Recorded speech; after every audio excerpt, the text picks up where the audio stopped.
Most winters here at the farm look something like this. A bunch of snow, usually about 3 foot of snow up to this point, cold, windy, all of our fields are covered in snow, but this year is a bit of an exception. I'm walking out here in the field behind the farm, and as you can tell, there is not any snow in sight. So this winter is definitely unique that we don't have any snow up to this point, but it is offering some pretty cool things and benefits to our fields. The first of which is the frost, or the layer of the soil depth that gets frozen because of the cold temperatures, is going deeper and deeper every day because there is no snow on top of the soil to insulate it and keep heat down. So we have a very deep frost in our soil right now. And that's actually a good thing for 2 reasons. Reason number 1, compaction. With all the rain that we had here last summer, especially where I'm standing right now, this is that field last summer. There is a lot of deep tracks that we made in the field from replanting and harvesting. And with the deep frost that's setting in, when that frost comes out in the early spring, it slowly starts to raise that soil layer up, and it breaks up a lot of that compaction, which is a good thing. And the second thing is, with that frost going deeper and deeper by the day, it's killing a lot of the insects' eggs that get placed in the soil, which is a benefit to us as farmers because it might save us from needing to spray any pesticides in the upcoming season. So the more eggs that get killed with the deeper the frost goes, it's a benefit to us. Now, even because there's just been a little bit of snow all winter long, doesn't mean it isn't cold up here in Minnesota. It's been about 20 below all week. So today we're gonna sneak away into the shop. We got some oil and filters we gotta change on the 8R. We got a drone coming later that we're gonna look at, since I still haven't made my decision on which drone I'm gonna purchase yet. We got a lot of things to do today.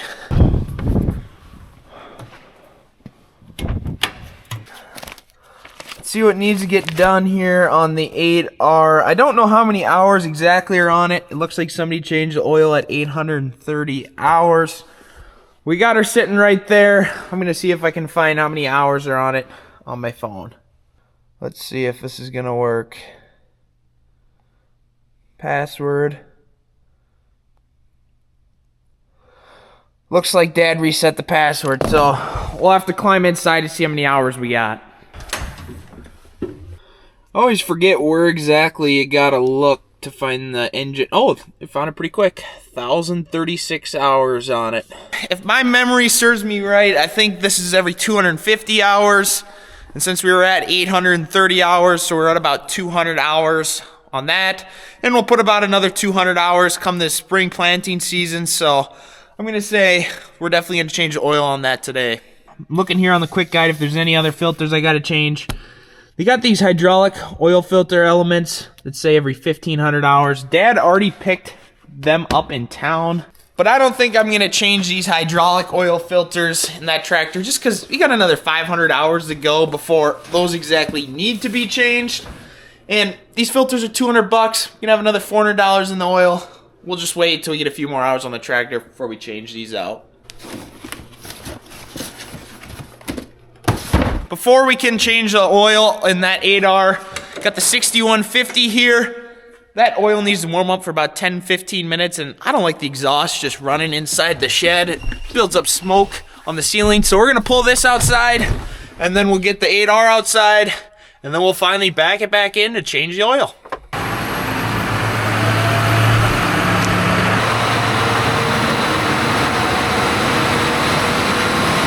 Got the 8R running on 1,500 RPM to get the oil warmed up.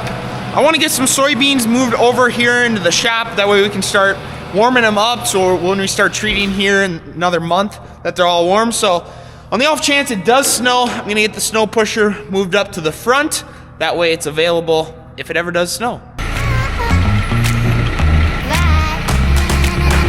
I'm not going to lie. Normally when we move this snow pusher, Dad's on the forklift and I'm just watching, but he parked it in here. He's got it pretty close to the wall. On the off chance that I do put a hole in the wall here, I'm not gonna put this clip in the video just because he'll see the video, he'll know it was me.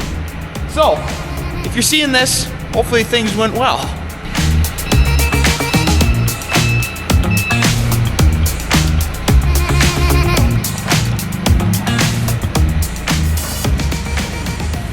with the snow pusher removed now, I'm just gonna sweep up the floor. That way when I start moving beans in here, it's nice and clean.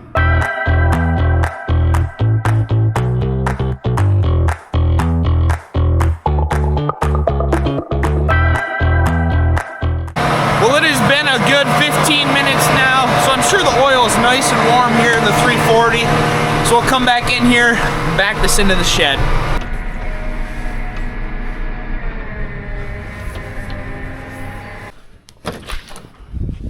I can never remember if I need 2 or 3 pails. But I learned my lesson once. Always grab 1 extra pail than what you think you need.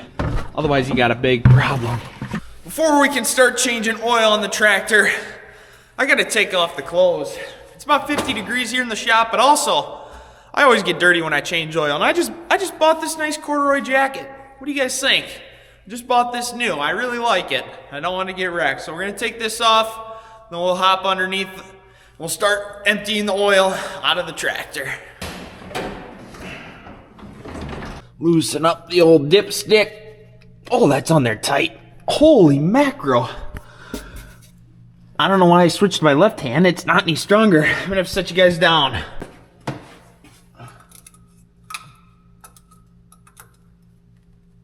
Oh. There we go.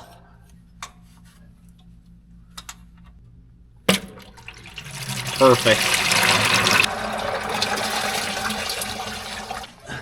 Now it's time to take the filter off. It always impresses me. The filters are just always an easy to access spot. Like you don't have to climb around on anything. They're just super easy to take off. Even on our 6150, the bucket tractor we pulled out earlier, you almost have to take the hood off to get the oil filter out. I mean, it's surprising to me, the engineering that goes into it and where they decide to put the filters always. One nice thing though about these oil filters is, see like this one, it fits 3 different tractors that we have, so it's just nice because then when you go get filters, it's just one that you need that fits all the equipment.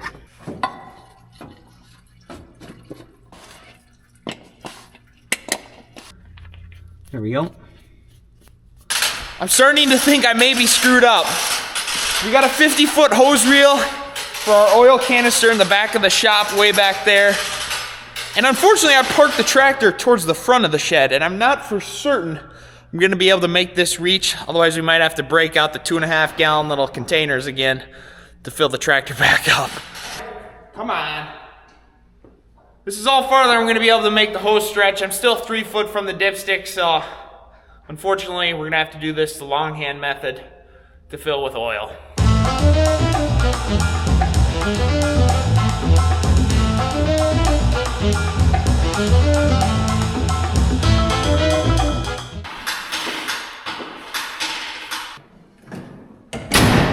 It seems like whenever I change oil here in the shop, I end up spilling just a little bit on the floor. Recently, I've been trying some of this Super Clean I picked up at Menards. Seems to be doing the trick just to try to get some of those oil and grease stains that I just naturally get on the floor up. That way they don't stain the concrete forever.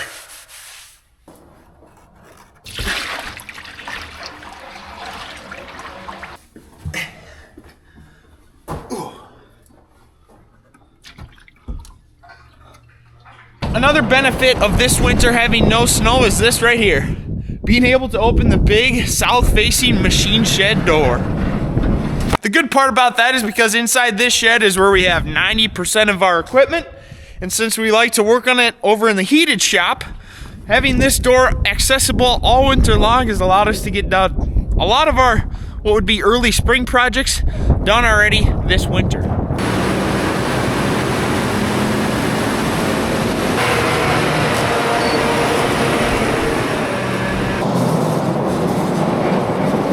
The shed that we're in is 120 foot long. My grandpa built this shed in the 80s from that wall all the way over to this wall where this door is. But from the outside, it looks like one large shed. That's because my parents added on like the early 2000s. I vaguely remember it. They added on another 80 feet to this shed, which is where we house a lot of our seed. And that's the portion we're about to jump over to now, where we got to do a little bit of work. Unfortunately, somebody decided to stack the seed in here super tight, and I wanted to avoid going outside. So we're squeezing. We made it, we squeezed past. Now we're into the other side of the shed. I'll show you in here, like I said, a lot of our soybean seed for this upcoming growing season. Reason for just opening the door, which I am so thankful that there's no snow and I didn't have to scoop snow to get that door open. Normally there's a bunch of ice on that door. No idea how thankful I am. But the reason we got it open is because I got to start moving some of these soybeans over to the shop to start warming some of them up. If I show you inside one of these big bags, here are the soybeans that are going to be planted next season. As you can tell, these are just basically fresh beans out of a field. What I mean by that is these beans aren't treated, and they're also right about, I would guess, maybe 30 degrees, just because that's what the outside air temperature is. And for us to treat them, we need them warmed up. So we're gonna start moving them from this shed all the way down to the shop to do that.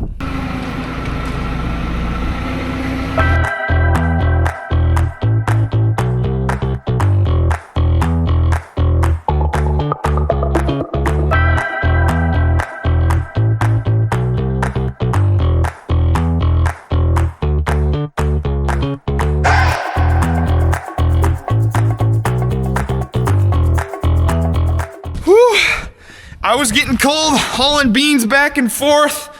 In total, I'm gonna guess I got about 45 big totes of beans moved over into this shed. I started hauling these white bags, no different than the boxes. They each hold 40 bags of seed. One thing nice about these is they warm up a little bit quicker because the warm air in here can warm up this seed a lot faster than it can these boxes. But we won't need that seed warmed up for at least 2 months since it's still January. But I'm gonna open the door. Bob's here, he's gonna show me that new drone. We're gonna run through that, do a little demo here. So I'm gonna open the door and we'll see what this new drone looks like. Here's the baby. Yeah. Brand new. This one's brand new? I haven't sprayed an acre with it yet. Okay. Yeah. This is one at 60 right now in the US. This one? Uh-huh. Oh, wow. Yeah. So that's interesting. I didn't know it was that new. Yeah. Like in the US, it's brand new, but it's been in other countries. Right. So it's been flown like in China or something for a year or two? Yep. Yeah. China, Brazil. Yeah. All the other countries. Well, I didn't watch many videos on this thing. I guess I ran out of time yesterday. The one thing I did see, the one thing I like about this one, there's no like charge or cooling station. It's just all in the battery. Yeah, that's this. This is the charger and cooler. Yeah, that's nice because a lot of them they have like that water. Yeah. Do you still fill it up with water underneath? No, this is just air. Oh. So it cools through these. Yeah. Okay. Yeah. That's nice. This one looks sleek. I don't know why. Yeah, and if you want to work on the brains of it, just all.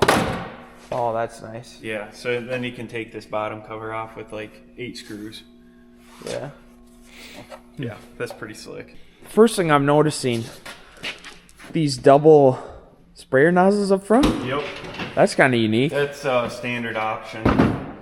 When I talked to you on the phone, I thought you meant there's going to be nozzles on each propeller arm. They're just on the back, and you can move them. So like if you don't like your spray pattern, you can move it in or move it out. So it's 4 on all the time? Nope, you can turn them on and off on the remote. Yeah. We can start with the controller. Yeah, it's a lot like DJI's, and it's still a work in progress. They're working with us. And then if we want to map, we go to mode. We'll do hand draw, or we can use that survey tool that's in the box. Yeah, so with this one, it has this survey tool. So what does this exactly do? You can walk around the outside. So you walk around the perimeter and map it with this. Oh, instead really? of carrying the remote. Yep. I mean, that would be kind of a nuisance to walk around, but I could see where it'd be nice. Cause yeah. It's like, yeah, if you're in your side-by-side, you just take that. Yeah. But you'll be able to take the remote with you, too. So yeah, well, that's kind of cool. Yeah. Hit plus. And then if you do get like 2 remotes, you can send all this to another remote, like if you had 2 pilots. So if you have 2 drones then? Yeah, so if you had 2 drones. Basically sharing the plan. Yeah, it's like Ops Center yeah. at that point. But yeah, that's how you kind of set up a field with the J100. So there's your 2 pumps, and then your camera, which is on a gimbal. Oh, so geez, the camera's small on this one. Yeah. Yeah, it's really small. Yeah, holy it's, smokes. It's really low. So it uses a laser to aim for terrain following and for. So this is the avoidance. laser that shoots down, and then Yep, this. that's Okay. a terrain one. Interesting. So is this the one that's technically LiDAR then? Yep, Is that this what is they LiDAR. say? Yeah. Yep, which is a laser. Yeah. Okay. So it'll pick up obstacles. I think they say 1 millimeter, 1 centimeter. Pretty small. Anyway. So what's the big benefit of the 4? Oh yeah, 4 nozzles. Yeah. You can do 5 gallons an acre, wide open. Oh geez. Yeah, full width. Yeah. So that is a big benefit there. Yep. In comparison, the DJI you have to like manually take off. At least that's my understanding. The XAG, it's like you slide the thing, it goes, flies itself. Yep. Is this one like fully? You can do either way. Okay. Yep. You can either take it off in manual mode or automatic mode, and you slide it kind of like DJI. And it'll land on the same spot. Yep. Okay. Yep. Because that's one thing nice about the XAG. It just kind of. Yeah. I mean, it's kind of It's all dummy-proof. autonomous. Yeah, Yeah. I like that. You can put a manual flight lift mode. So like, I think you can get a winch for it. We don't offer it yet, but you could like lift. Oh, I've stuff seen out that of when the you like field. lift people. And, Yeah. like, yeah, they use it Well, for, like, maybe not people. They use it for but- like recoveries. Yeah, yeah, yep. I've seen that. That's kind of cool actually. What is this showing me? This little graph here. I've never Oh, seen so I was showing all the obstacles, like the shed, the tree, and I think that little shed you have out there. This thing is? Yep. Okay. I've never clicked on it. Yeah, that's what's showing you. So we'll turn spray system off. That's in this right-hand settings. Spray system, and then we'll go spray off, and then we can just fly out. Yeah. Pretty much.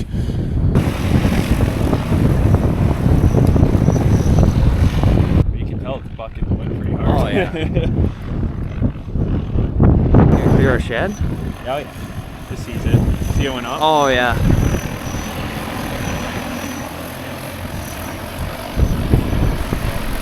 Then it'll spin to how it was sitting. Oh, this position? Yep. And then it says landing request. Slide right to land. Slide that.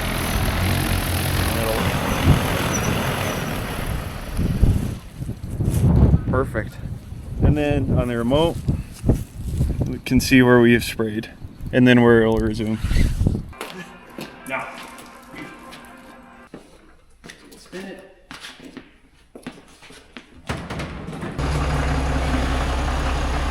Well. Now it's time to make a decision on these drones.